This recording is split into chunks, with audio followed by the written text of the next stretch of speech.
Dissipons tout malentendu, mesdames et messieurs. Bienvenue dans cette émission Réquisitoire Populaire, une émission qui a été conçue par Kilt Populaire Officiel Télévision.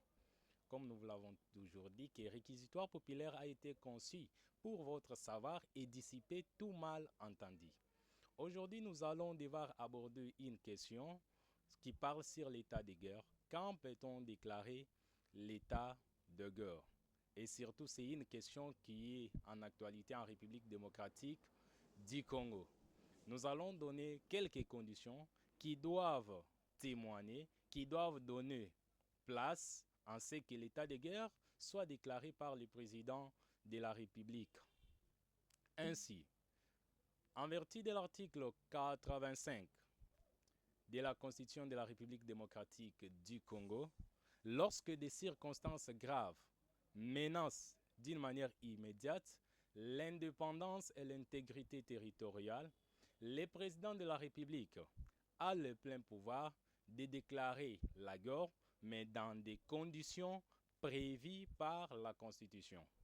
Le président de la République, en conseil des ministres, ils vont prendre une ordonnance qui doit donner lieu en ce que la guerre soit déclarée, mais il faut qu'il y ait l'autorisation des conseils de la défense et aussi l'autorisation des deux chambres, le Parlement ainsi que le Sénat.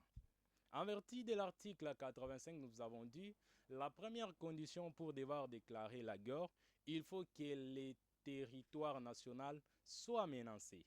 Son intégrité, son indépendance soient menacées. Lorsque ces éléments sont réunis, vous allez déclarer la guerre. Alors, à l'est de la République démocratique du Congo, l'intégrité territoriale est menacée, raison pour laquelle le chef de l'État a le plein pouvoir en collaboration avec d'autres pouvoirs pour devoir déclarer l'état de guerre.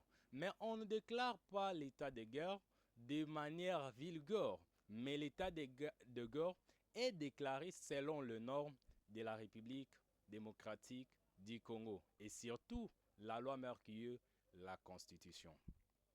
Comme nous avons dit que la première condition est bel et bien maintenue, mais il faut qu'il y ait aussi des moyens qui vont permettre au chef de l'État de déclarer la guerre. Parce que la guerre est une déclaration officielle d'un État contre un autre État. C'est un auteur, Andra Aman. Il a dit quoi dans son ouvrage du droit international public?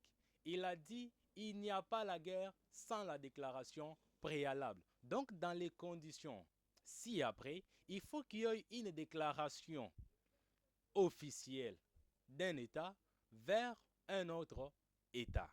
Réunissons maintenant des moyens. Est-ce que la République démocratique du Congo a déjà réuni tous les moyens? On ne sait pas.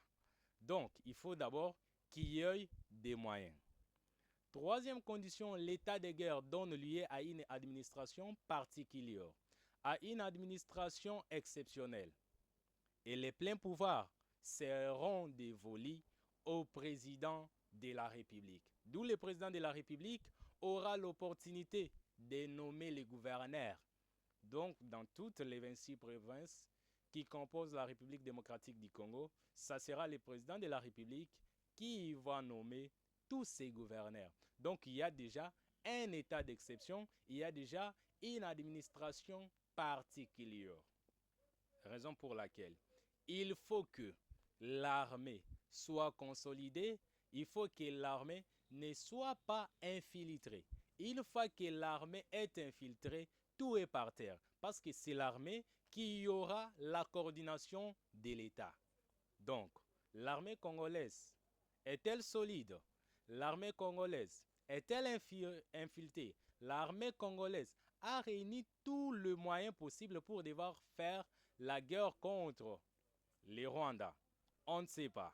Donc, à travers ces conditions, vous allez devoir analyser avec moi ensemble pour savoir si réellement la République démocratique du Congo a-t-elle réuni tous les moyens possibles pour devoir attaquer les Rwandais.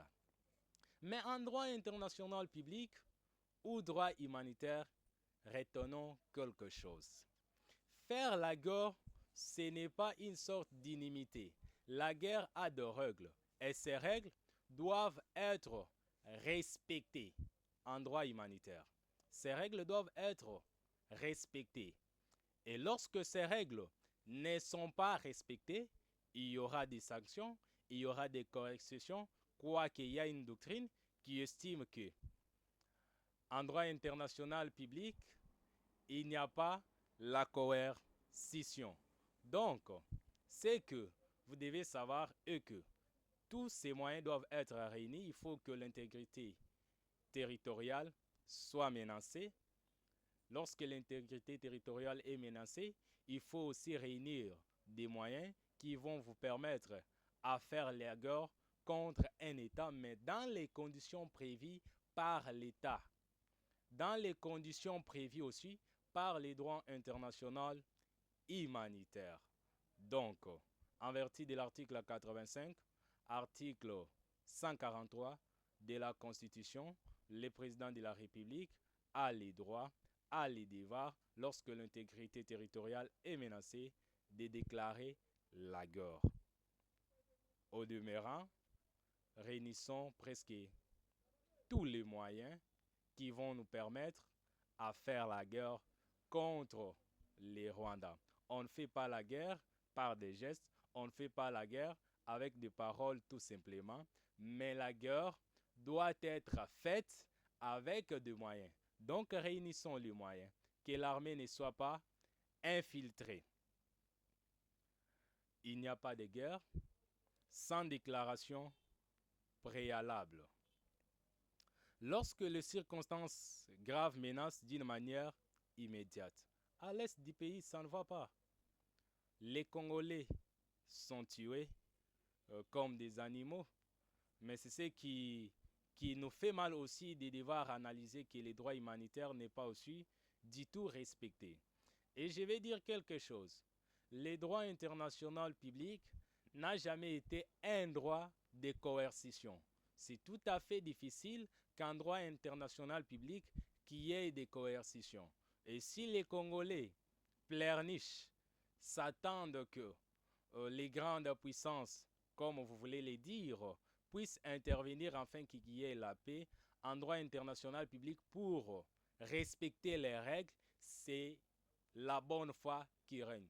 Lorsqu'il n'y a pas la bonne foi, lorsqu'il n'y a pas la bonne volonté de devoir appliquer les règles, les traités et accords internationaux, les États peuvent déroger. Et surtout, quand il s'agit de l'intégrité territoriale. Vous savez bel et bien que le président de la République peut être poursuivi dans l'exercice de ses fonctions lorsqu'il est aussi complice du trouble de l'intégrité territoriale. On parlera de la haute trahison. Donc l'intégrité territoriale, c'est un élément les plus importants. Parce que quand on parle d'un État, il faut d'abord que les territoires soient, qu'il y ait la population, ainsi de suite. Donc les territoires, dans les cas sous examen, comptent plus. Réunissons des moyens pour devoir faire la guerre contre les Rwandais. Mais à mon humble avis, à mon humble opinion, j'estime que ce n'est pas le moment pour que la République démocratique fasse guerre au Rwanda. On n'a pas réuni presque tous les moyens, quoique l'intégrité territoriale est menacée. Car l'état de guerre donne lieu à une administration particulière qui sera coordonnée par l'armée. Voici en quelque sorte ou en quelques lignes ce qui était notre exposé au cours de cette émission réquisitoire populaire dont nous avons toujours l'habitude de dire dissipons tout mal entendu. Si vous l'avez certainement suivi, je vous demanderai de vous abonner sur notre chaîne YouTube Kilt Populaire Officiel Télévision et d'aimer nos pages Facebook Kilt Populaire Officiel et aussi Réquisitoire Populaire. Merci.